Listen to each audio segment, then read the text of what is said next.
from the vault, high atop the pastoral center of the Diocese of Camden, you're listening to Talking Catholic. Hey everybody, welcome to another edition of Talking Catholic. I know what you're saying. It's Mike's voice first. This can't be good. Weird things happen when Mike is the first person we hear on the podcast, but it's okay.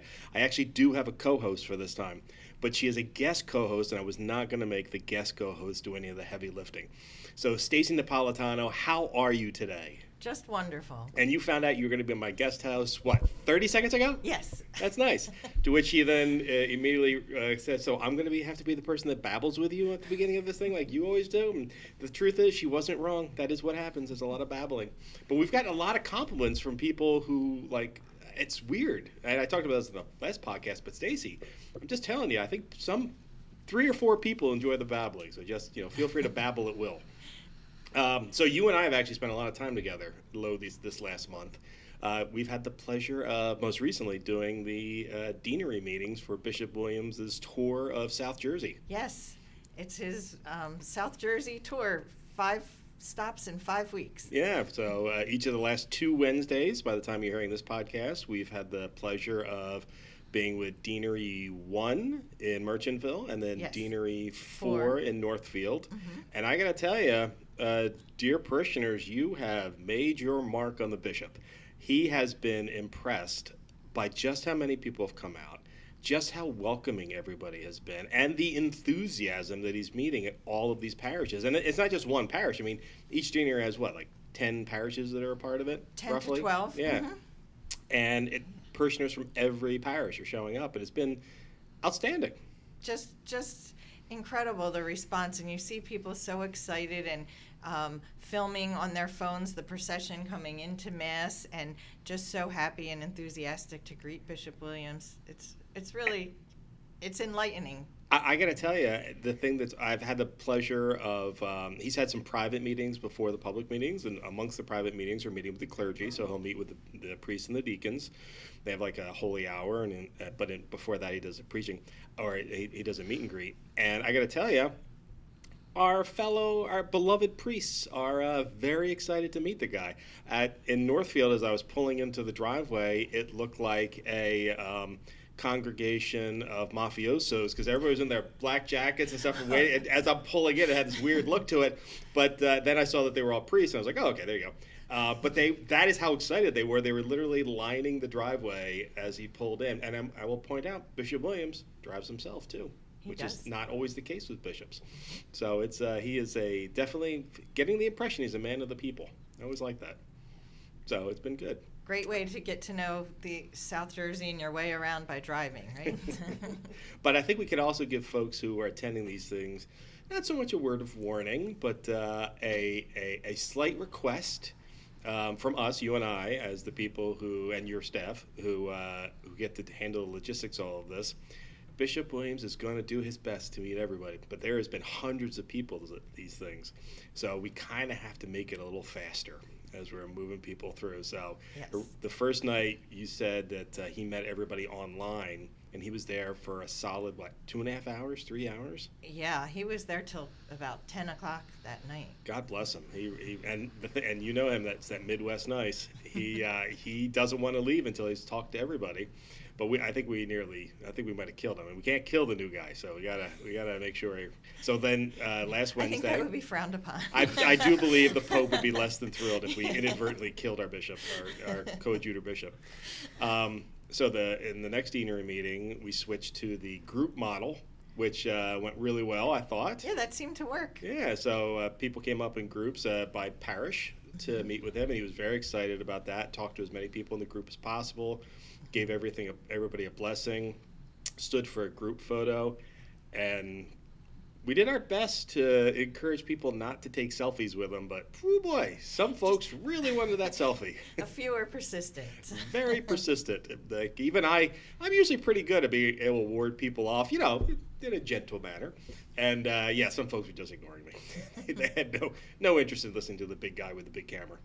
But I gotta say, so the events have been really good, and every event ends with with the dessert reception.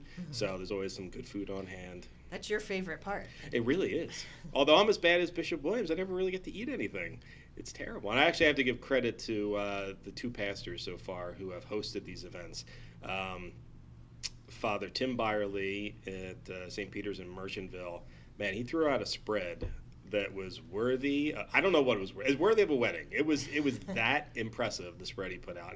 And the staff there did just a phenomenal job making sure everybody had a great time while they were there. And then, to the surprise of no one who knows him, Father Manapella did another amazing job at St. Gianna Beretta Mola Parish in Northfield. So Yes. it was a wonderful experience. The largest banner you'll ever see with Bishop Joseph Williams.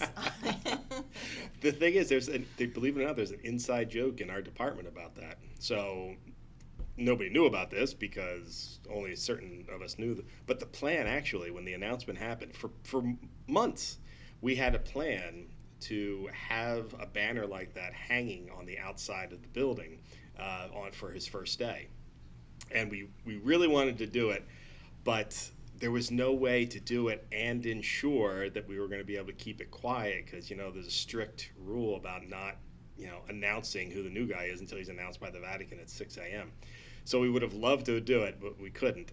So it was actually, as soon as I saw it, when we walked into Father Manapella's parish center, I laughed out loud because, of course, Father Manapella did the one thing we wanted to do and we weren't able to do. So God bless him. He never misses a trip, Father Manapella. So anyway, so that was good. So is all well with the development department? All's well. Moving along nicely? Moving along. The annual appeal's moving along wonderfully, and we're deep in planning the Catholic Charities annual dinner. We are, which is I got to tell you, that is an excellent segue, Stacy. See, you're a natural at being my guest. Not only are you the iron fist of the development department, and additionally to that, you were named many years ago by one of our friends, you also know how to segue perfectly. So yes, this episode this week, we are going to talk about the Catholic Charities annual dinner. What year are we up to with Catholic Charities? Is this the 20th or 21st? 20th. This is the 20th annual Catholic Charities annual dinner. Now, when it first started, it went by another name. It was a Justice for All dinner. And then we decided that we had a lot of fundraising stuff that just didn't quite tell people what it really was. So we've been renaming a lot of things. So what was the Justice for All dinner is now the Catholic Charities annual dinner. And to discuss that, we have three of our learned guests with us. Would you be so kind as to introduce them? Sure. We have Ed O'Malley, who's been the chair of the committee for the entire 20 years that the event's been in existence. Wow, he doesn't look that old. I started when I was in grade school, Mike. That explains a lot. Yes. That explains a lot. Yes. And else, also with us? And Maria Elena Hallion. I'm sorry if I butchered your name. I think you nailed it. And she is the executive director of Catholic Charities. Hi, Maria Elena. How are you? Hello, everyone. Good to see you again. We this is actually the first time Maria Elena's been able to be a part of the podcast where we weren't in the vault. This is her first non-vault appearance, which because there are enough of us that I had to bring us out into our outer common area. And then lastly, who do we have with us? We have Sylvia Loumeau, who's a veteran with Catholic Charities. Mm-hmm. Yes, hi, everybody. And one of my favorite podcast guests, because every time she's on, she frets that she'll have nothing to say, and then the stuff we ask her, she's brilliant. So thank you for joining us, Sylvia. Thank you. Even though I know it's probably your least favorite thing to do is coming on the podcast. So thank you for that. So the Catholic Charities annual dinner, Ed, is one of these things that I've been blessed to work on basically since day one. Mm-hmm. I joined the diocese on October 10th. Of 2015, and I think the first major event I went to was the Catholic Charities annual dinner. At that time, I wasn't part of the committee. I just went as a photographer, as a matter of fact. I think you were. Yeah, and I was blown away by it then, and it has grown since. So, can you give us a little bit of the backstory on that? Sure.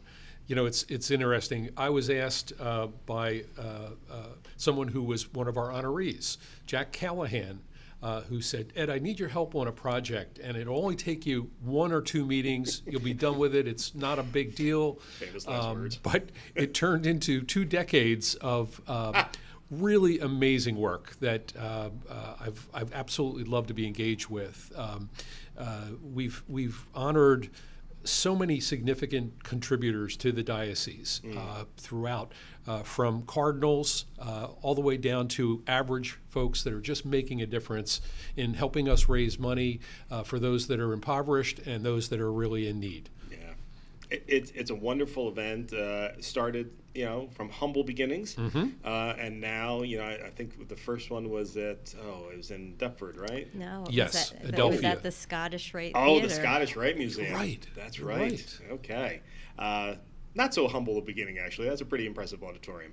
But started there, then moved to a place in Deptford, and now here we are taking up the Resorts Conference Center in Atlantic City. Yeah. So it has grown beautifully. And you are right. Those two cardinals, nothing to be smirched out there. Cardinal Taglay from the Philippines, and then Cardinal Tobin from North Jersey. So it's and then we've had some really great honorees, and this year's honoree is actually someone very familiar to the diocese. It's the St. John Neumann. Okay, so here's the thing. Okay, before I go any further in that sentence, as someone who works for Bishop Sullivan, before he got here, it was always the St. John Neumann Award, but Bishop Sullivan had always been taught that it was always St. John Neumann, which he feels is the German way of saying the name. So whichever way you'd like to say it, but because I work for the big guy, I say it the way he says it. He wants me to say it. So this year's St. John Neumann Award winner is a local who's known to everybody, and actually someone I think I've only had on the podcast once, but I work with all the time. A deacon of the diocese, Deacon David Harkins, who also happens to be the chief of police for Gloucester Township and is often ever present at our diocesan events. You've probably seen him, and if you saw him in his deacon mode, you wouldn't know he was a police chief. But if you see him as a police chief, you're definitely going to know he's a police chief. He lives on him. He's a great guy. Absolutely. It's always difficult to select from this diocese, especially where we have so many folks that really make a difference. But Chief Harkins certainly fills the bill in so many different ways.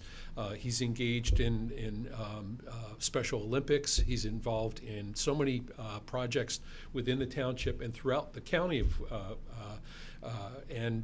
besides becoming a permanent deacon, and doing all that work in the I don't deanery. know. I'll be honest. I don't know how he finds the time, but somehow he does it. He's and I've met his family, and his family still loves him. So he must be doing it right, however he's doing it, because he's a great guy now. Stacy, you've gotten to know Dave well over the years, right? Oh, yes, and spent a lot of time recently, as you said, with the massive welcome for Bishop Williams, because he kept everyone safe at that event, and it was just run so well with the Gloucester Township Police. And then he just, he's the chair of the Blue Mass, which just took place this week. Yeah. And he's also now, because he's the chief, he's now the public face of the Gloucester Township Police Department. So it's actually a lot of fun to, every now and again, we'll see him do press conference, because and not necessarily, I mean, you think of the chief of police and, you're generally going to gravitate to law and order, right? Mm-hmm. But Gloucester Township Police are incredibly community conscious.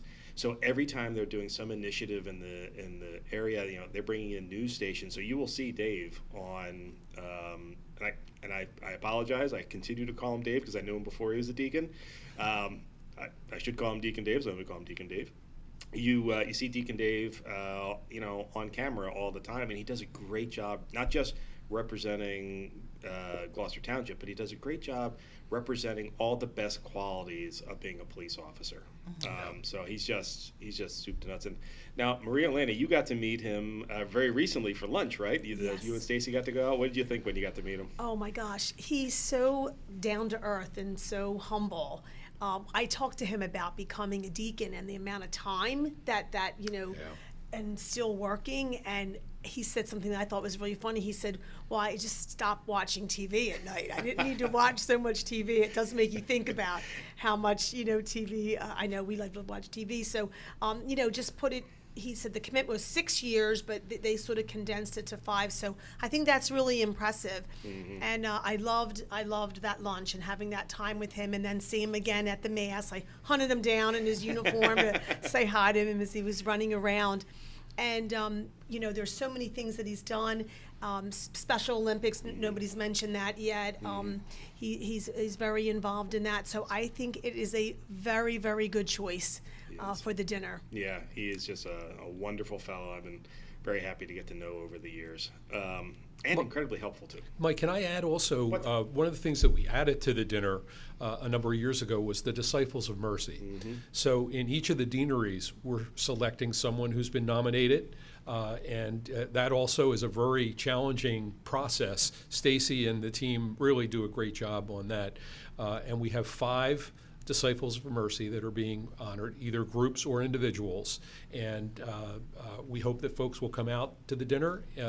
It's coming up very quickly on us, and get an opportunity to see what impact these folks are having on the diocese. And actually, Ed, I was remiss, and we are 15 minutes in, and you would have thought I would have mentioned what day it's going to be. That's right. It is coming up on us. It is October 24th. I believe doors open at 6, 5:30? 5:30 at Resorts Hotel Casino in Atlantic City. We're in the conference section of that. And tickets are available right now if you'd like to go to CatholicCharitiesSouthJersey.org. And you can put the / on there. That's fine too, CCAD. You can also find it through all of the Catholic Charities of South Jersey social media accounts as well. But quite frankly, do a Google search and you'll find it there as well. But speaking of the Disciples of Mercy, you're absolutely right. That I think has been one of the greatest additions to the dinner. It really has focused us to make sure we were really looking into the communities around South Jersey to see some of the great work. So, Stacy, you actually have that list in front of you. I do not have it memorized. I will have it memorized by the time the event goes off, but I don't have it memorized yet. So who are we honoring this year? So we're honoring 3 groups and 2 individuals this year. And in deanery order, I'll announce Rita Maldonado, who she is with the Cathedral of the Immaculate Conception, and she just volunteers 7 days a week is what Father Adam, who nominated her, wrote the glowing nomination, and everyone is just thrilled. The parish purchased 3 tables, they're going to be there to support her. Wonderful. We see her every morning I see her at least every morning as I roll in. She and her co-conspirator Victor are always out there making sure that the cathedral's up and running early in the morning, and she is just the salt of the earth and always a smile on her face. Yes. I love her to death. Yeah. And then from St. Simon Stock, we have the St. Simon Stock Conference Society of St. Vincent de Paul. And I know that they're always hard at work there in Berlin. It was one of my father's favorite charities to always donate to, and they just do a great job for the community.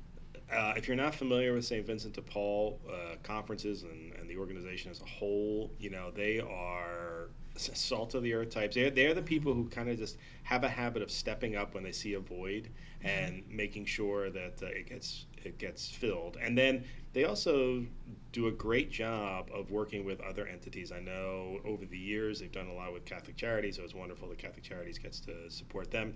But they've worked with our other ministries and schools as well. So it's wonderful that they're being recognized for that conference, but also that it helps showcase the fact that St. Vincent de Paul societies are simply fantastic. Right, and all the great work they do. They really do, yeah. Then we also have, and now this is the first time we have a school that's being honored as the Disciple of Mercy. I'm so excited about that. I'm glad I can't believe we never had one earlier. That's wonderful. I know. And it's St. Mary's School, Williamstown, for their community service initiative. And that was undertaken by the school community.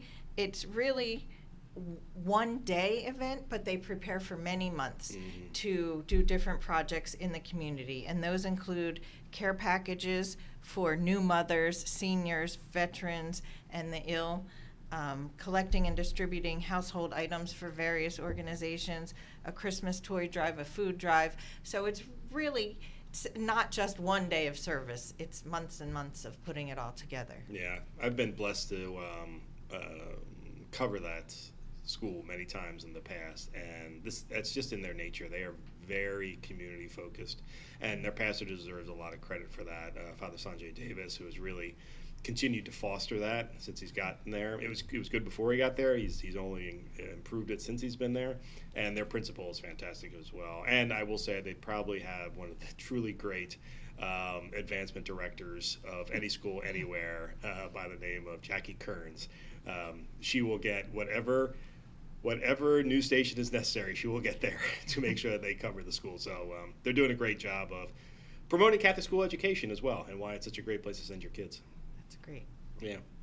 So who in Deanery 4 do we have? Next, we have Steve Steranko, and he was nominated by the Franciscan Sisters of the Renewal in Atlantic City, and he volunteers and works with them on a lot of their ministries with the poor in Atlantic City.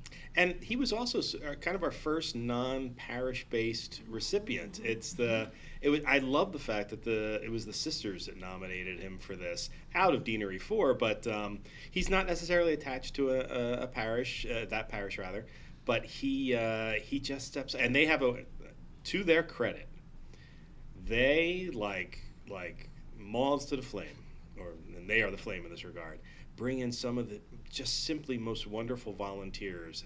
The projects they have in their working out of their convent, they're tough. People don't.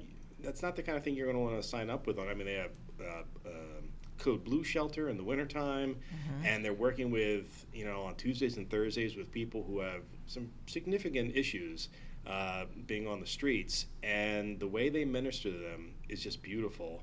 And then the people who volunteer to help them, Yeah, and such Steve has souls. Volunteered to stay overnight with them. So you don't find many people willing to do that. No, he is a special character. I'm very excited that he's one of our honorees this year. And then who do we finish up with? We finish up with the Life and Justice Ministry at St. Maximilian Kolbe Parish. Excellent. That parish is, and I say this with love and affection, notorious for their dedication to social justice. Some of the events they've had over the years are truly impressive. They also, by the way, are great fundraisers. They just not recently, I guess in the last 5 years, have a brand new parish hall because of the dedication of that group. I mean, Marmora is, if you're not familiar with the area, Marmora is outside of Ocean City. It's kind of, I used to go to Ocean City all the time as a kid, and when you drove through Marmora was that last town you had to get through before you realized you were going to Ocean City, and so I would get all excited once I got through it.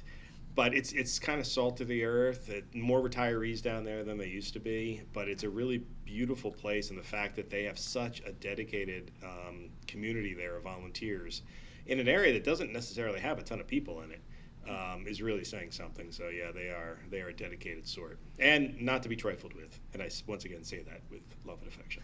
If I could just add on to that, there's such a connection with them in Catholic Charities right now. As in my time when I recently got here, they started a new initiative down in our Cape May County location where the volunteers come and spend time in the center on a regular basis in service to the staff in terms of helping them with the food pantry and things like that, but also direct interaction with the clients for support for financial literacy or guidance. So I got to spend time with them shortly after being here, so that was great. Yeah, I know that they're also a fan favorite of our Life and Justice director, Dr. Mike Sims. He loves them as well. So they are not only doing great work, they're great resources too.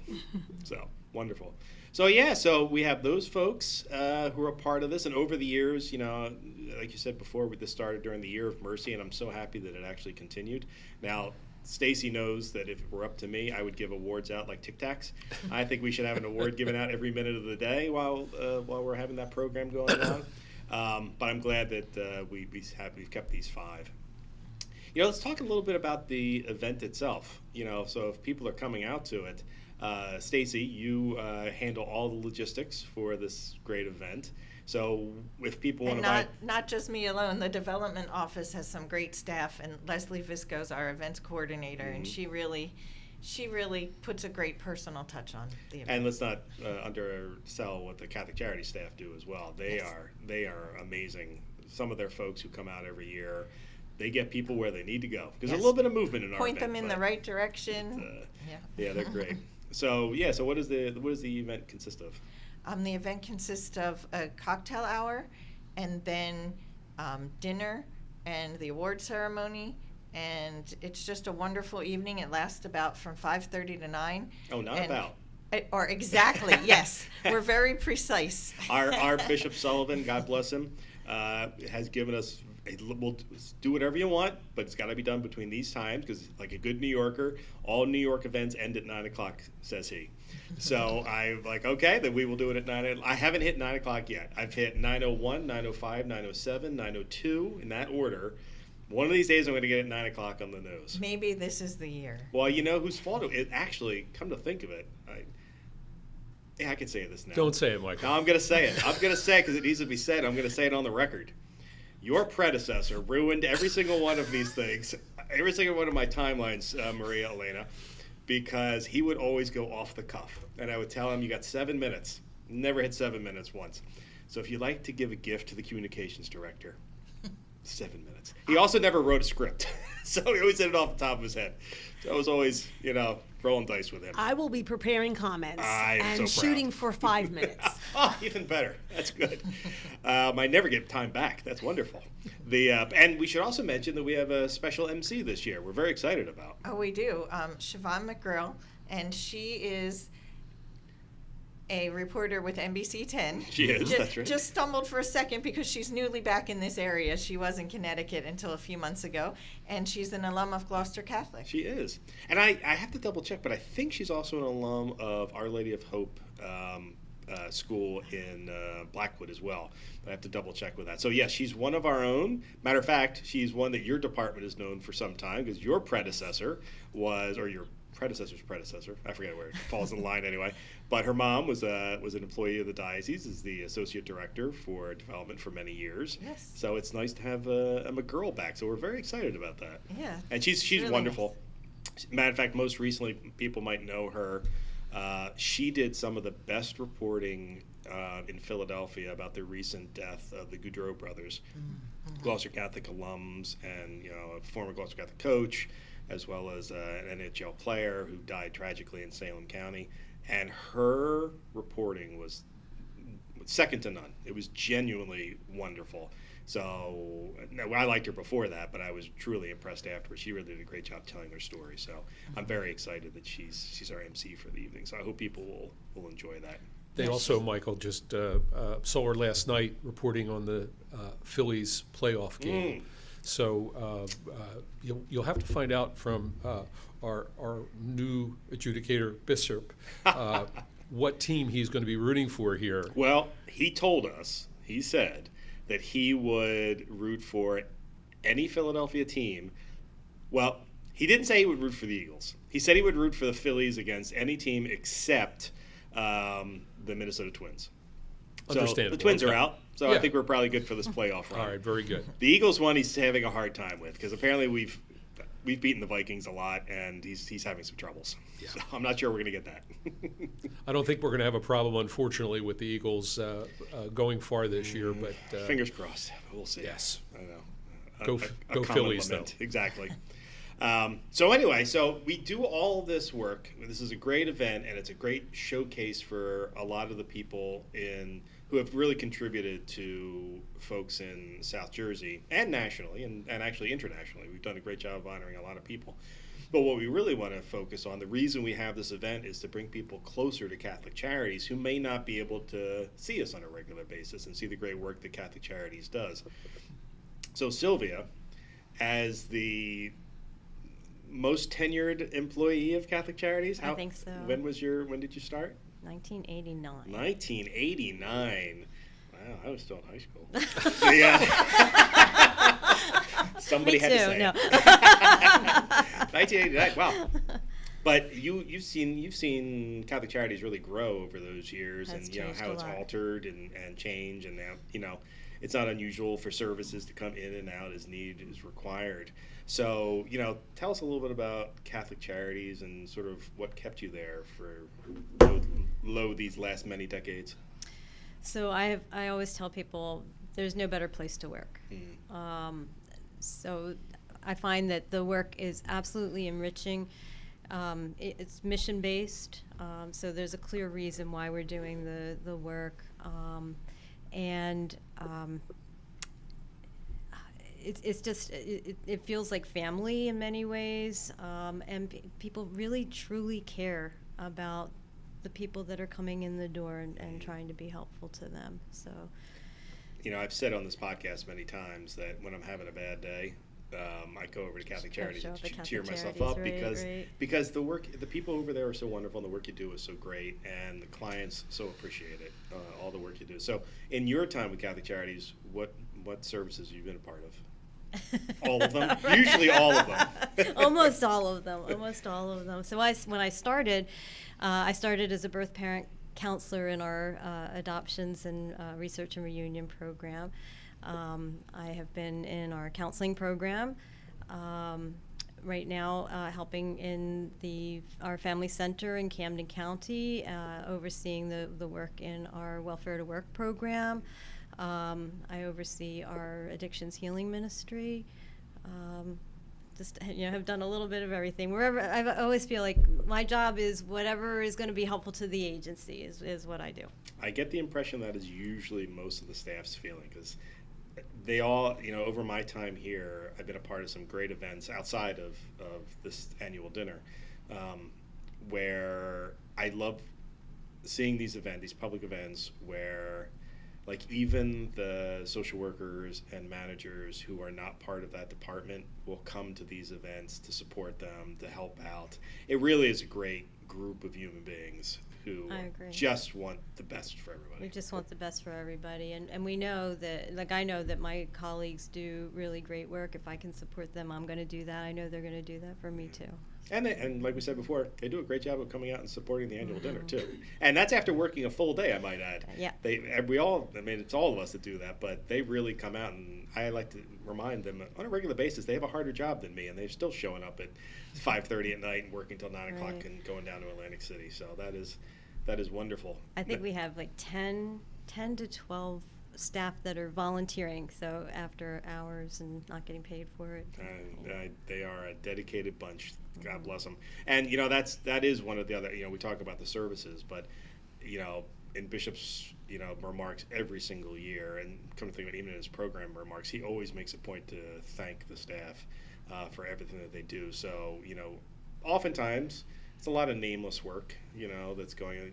Social workers, much like yourself, just refuse to let me highlight them because you are the shy and retiring type who only want to do your job, and God bless you for that. But I have had more than one case manager turn me down when I say I want to highlight somebody. But I think that's a beautiful thing as well, that you guys are willing to do that. So I'm glad that this event exists so that we can force people to know about all the great work that's going on there. Now, Maria Elena, you were on the podcast not long ago. Mm-hmm. We talked a little bit about your journey, your professional journey, but you've now got quite a bit of time under your belt at Catholic Charities. Now that you've been a part of it, and in the months that have taken place since, what are your feelings now? Like, where do you see those areas of growth and goodness and things like that? So I will say, I'm coming in to joining approximately 40 employees of Catholic Charities. It's a fluid number because people are coming and going, and we have some positions to fill who are doing great work every single day, answering the phone, the door.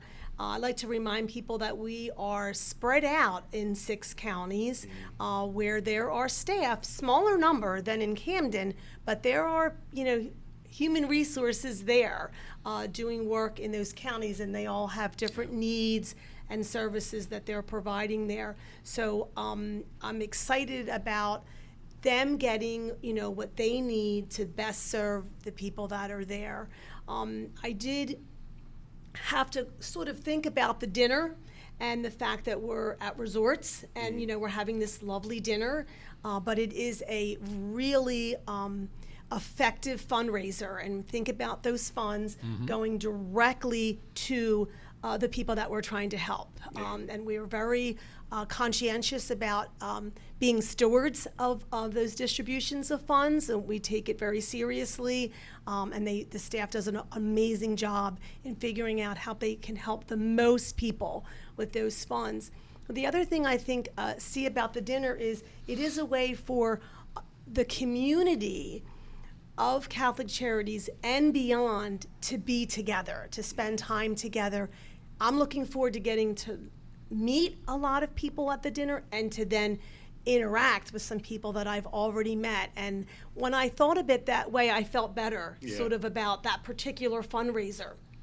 We need to be in community, you know, with each other, and so people can feel proud of what is done, and also to see opportunities for how they can continue, you know, to support us. So in my time at Catholic Charities, we're trying to get a little bit more clear and then clarify what it is that we do, how we can help, and to not be ashamed or feel bad about what we've realized that we cannot do. Sure. And then building some partners with some organizations that can help us help our clients, you know, and to, you know, to feel really good about that. But it's something different every single day that's happening there, and there's amazing collaboration, and the populations that we are serving, veterans, those on the brink of homelessness, economically challenged, and then just things that come up that we can't even put them into a category.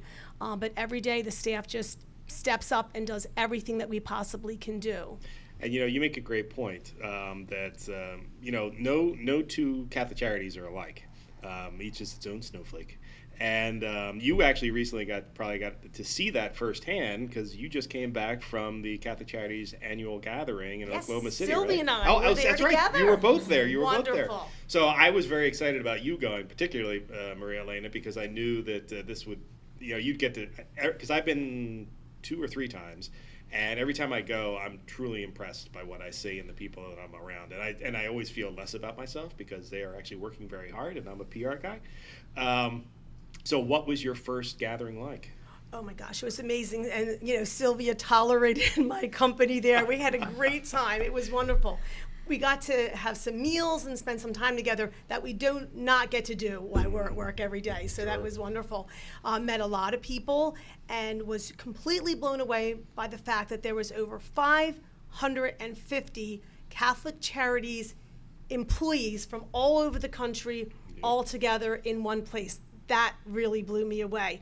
And to be a part of that, to like that, I'm one of them. Yes. And I really loved that.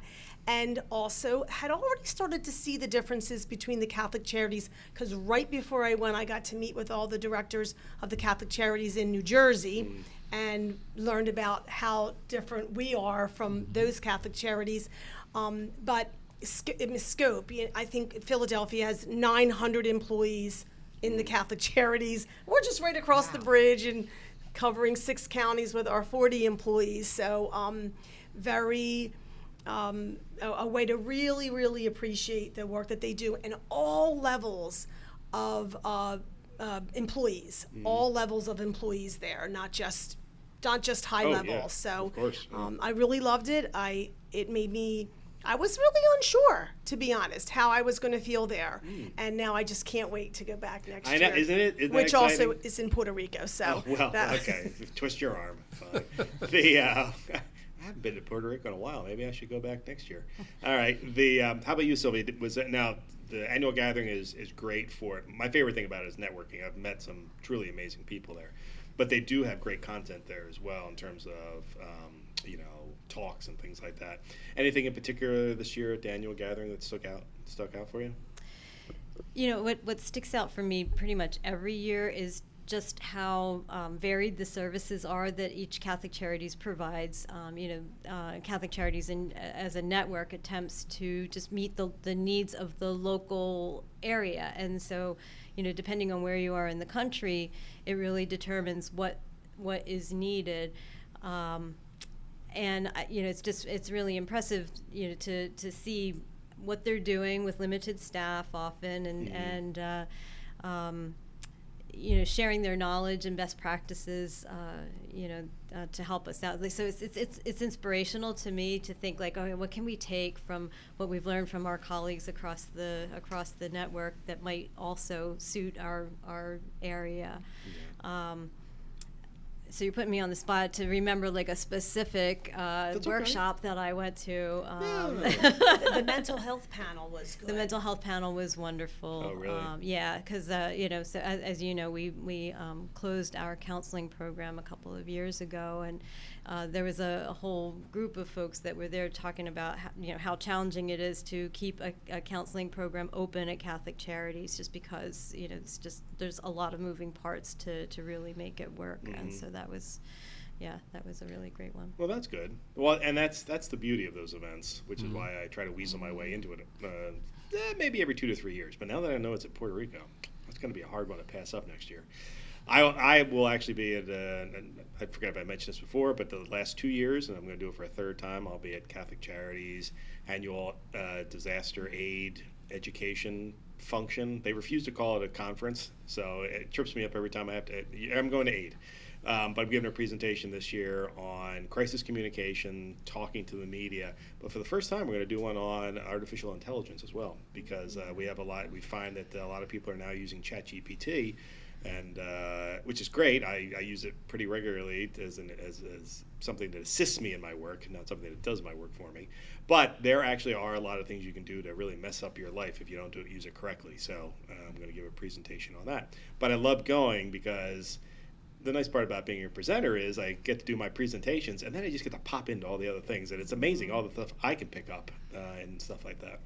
So yeah, these if you are listening and you are a Catholic Charities employee from another Catholic Charities, by all means talk to your bosses about going next year. Or Catholic Charities is open to people from all sorts of social work organizations attending their annual gathering and aid. So if you're a non-Catholic Charities employee or volunteer or something like that, you might want to consider going to it, particularly next year since it's in Puerto Rico.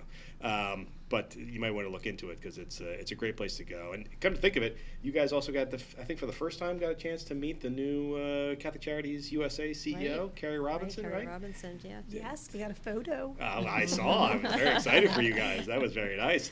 Did you get a chance to talk to her for a little bit? We did a little bit. A couple times she was very personable, just wanting to meet everyone. I had seen her virtually at the Catholic Charities Leadership Institute that I jumped into when I first got here. It was completely virtual, and she addressed us all on the computer, and then at the conference just presented and made her way around. She's got a lot on her plate, but I thought she was really just so friendly and interactive, and I'm She's looking very forward dynamic. to interacting with her more. Yeah. And she's also another, like a big proponent of the work of, obviously she has to be, but, she just seemed in awe of the work that the network does too. So that she's unique as a non-social worker taking on a leadership position, something you're familiar with. And I think that actually brings a lot to an organization, kind of being able to look at it from a completely different perspective and having a completely different view of what it's done. So that's why so many people were excited with you coming on, Maria Elena, knowing that you would have a completely different perspective with your background being not similar to social work. So we're very excited about all of that. So I'm glad that good things are moving on the USA front and the good things are working on the South Jersey front. Now, Ed. Yes, sir. You've been a part of this effort for 20 years, right? Why do you keep doing it? Well, I've seen the impact. I've had the opportunity to see the programs that the funds are directed towards. They are critically important, for somebody not being evicted from their home, to keeping their lights on, keeping the heat on in the wintertime. You mentioned the work of the veterans that we do with veterans, and that's an important piece to me. And we have amazing people at Catholic Charities. That's the real driving force. And if I could just add, you mentioned about having Maria Elena here as a longtime volunteer. Her fresh set of eyes is really important for the work that we do, and to be able to continue to have an impact while the needs continue to increase each and every year. That's very true. It's Thank you. Yeah. No, seriously, we were excited when we found out you were coming. We couldn't. It was like, this is. See, I'm one of the few people. My staff does not agree with us. I love change. I love change because it brings new opportunities. Hurdles come with it as well. As you know, I've been very busy since our new bishop has shown up, and now the only thing harder than working for one bishop is working for two bishops. So I've learned a lot of valuable lessons in this, but I've also had great opportunities because of it, and I've been able, you and I, Stacy, have been able to really showcase the parishes because of going out there. So it may be more work, but there's always great opportunities. Yes. I did actually want to get back, Maria Elena, to something you said just a few minutes ago about Atlantic City. Because somebody, on a completely unrelated matter, I work on lots of projects in Atlantic City for various Catholic entities. And there was a Catholic, I was talking to a counterpart from outside of the diocese. And she mentioned to me, she was like, yeah, my diocese was thinking about doing something in Atlantic City. But then I said that would just be bad PR to do anything, related to the casinos. And I was like, you know what? I've heard that before. And I understand why people think that. But I said, you got to remember, certainly for our diocese and our Catholic Charities, when we're there, we're not supporting the casinos.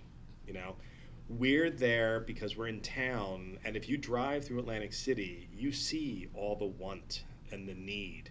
And it's important to bring people into the city and be able to see whether they're driving through it or whether they're going to one of our offices or one of our parishes. Those are the people who are actually doing all the hard work, because there's a lot of residents in Atlantic City who rely, the CFR sisters that we referred to earlier, all of their projects are in Atlantic City. And what they're doing is amazing. We need to be amongst the people in need in situations like this. Also, and Sylvia, you'll likely remember this, and Ned probably too, when Superstorm Sandy came through in 2012, not only was Atlantic City wiped out and homes wiped out, but it was compounded by a downturn in the economy, and people were losing their jobs left and right. It was Catholic Charities who was providing all the services to the casino workers who had either lost their jobs or lost their homes or both while they were there. We weren't, and I have nothing against, I love a good capitalistic environment. Make all the money you want. Spend all the money you want. Gamble if you want. I don't care. But we got to take care of the people. And what Catholic Charities has shown year after year after year is we go into the communities and we take care of the people in need. Now, we've been very fortunate that we have partnerships with several of the casinos who provide space to us at either free of charge or deeply discounted, and then make large donations to us as well to support our efforts. And so we do have good relationships with them, but we never forget when we're in Atlantic City what we're there to do and why we're there. So, which is something we talk about in the beginning of every Catholic Charities annual dinner, is welcoming them there, but remembering why we're there. And if you look at the PowerPoint presentation that I will get around to making in the next week or two, you will see all the images of the work that we do. So when you hear us having events in Atlantic City, I've been a proponent for using Atlantic City more as much as possible. It's tailor-made for activities like this, and that there's a need in the community for us to be there and us to bring people to it so they can see it. Yeah, and I just want to add, Mike, too, that a lot of the work that we were able to do to assist those casino workers was thanks to the JFA dinner and to some other very generous private donors that allowed us to do things that we would never have been able to do with public grant funding. I mean, we were able to help some families. We had one family who had their child was a senior in high school, and they were unable to pay their tuition. We helped them to be able to pay their last few months of tuition so that the child could graduate from their Catholic high school. Among other things. It was really great to be able to have the unrestricted monies to be able to do jump in however we needed to. And we should probably mention that as well. This Catholic Charities annual dinner, all the funds raised from it go directly to these programs. 100%. None of the funds raised go back to the production of the event, go back to any of our salaries, go back to anything. It literally goes into money that is used to support people, specifically folks, because it's I can never remember that word. What kind something money? Unrestricted. Unrestricted. I don't know why I cannot remember that word unrestricted. Because unrestricted funds, it allows us to use it in any way we can, which is the most important kind of money for an entity like Catholic Charities to have.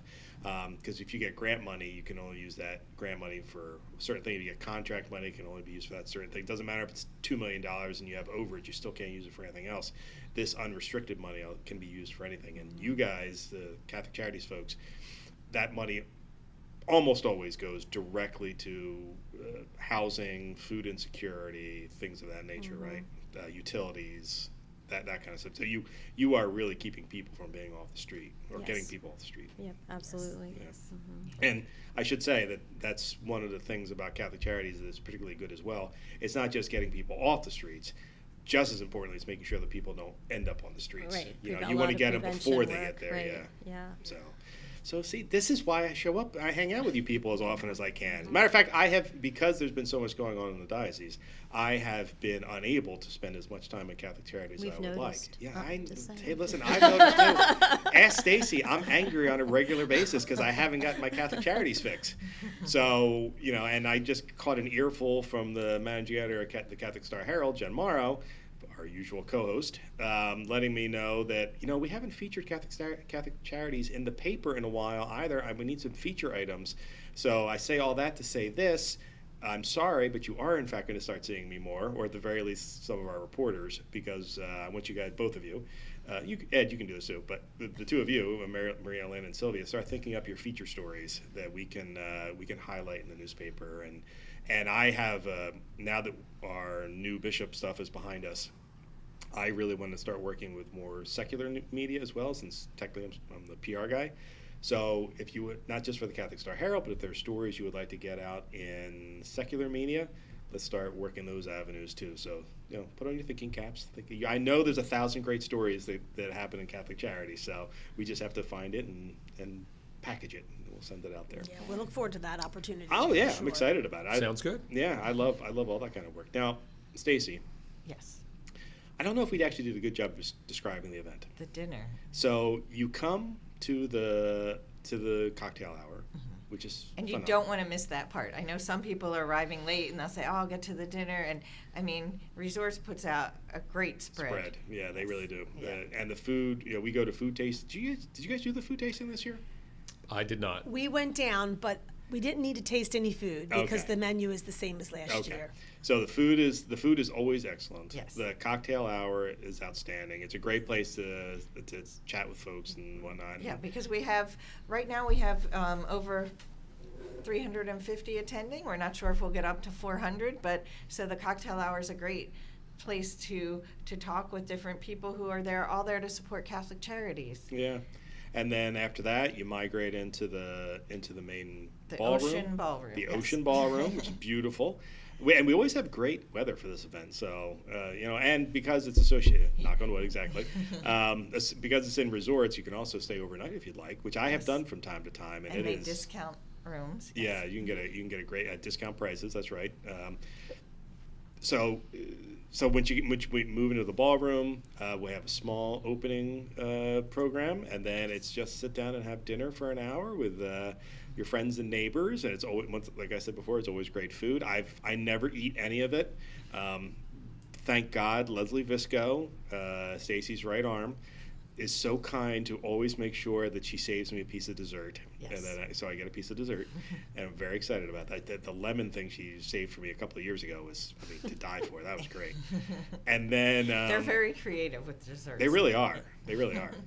And then we have the program, and the program lasts exactly 1 hour. So it goes from 8 to 9, and then I'm looking at Maria Elena when I say this, at 9 o'clock on the nose, you're free to go and enjoy the casino, or go home, or go up to your room, or do whatever. So it's a great evening. So It is, and that program highlighting, you know, the David Harkins, Deacon Dave, and also all the Disciples of Mercy. It's just so great to see the wonderful work that people do, the wonderful work that Catholic Charities does, and a lot of the schools will bring students. So for them to see, and it just helps them get into their mind, you know, how important service is. That's very true, and you're right. We do have a lot of high school students that come every year, and that is a wonderful thing for them to see. So, very excited. Well, everybody, thank you very much for staying with me late on a Friday afternoon so we could record this. I really appreciate that. Ironically, I have to go down to Atlantic City tonight because I'm going to see a show, and I have like 10 minutes to actually edit this, put it up, and get out of here. So, fingers crossed. So, everybody, thank you for joining us, and we'll talk to you again next week. See you, everybody.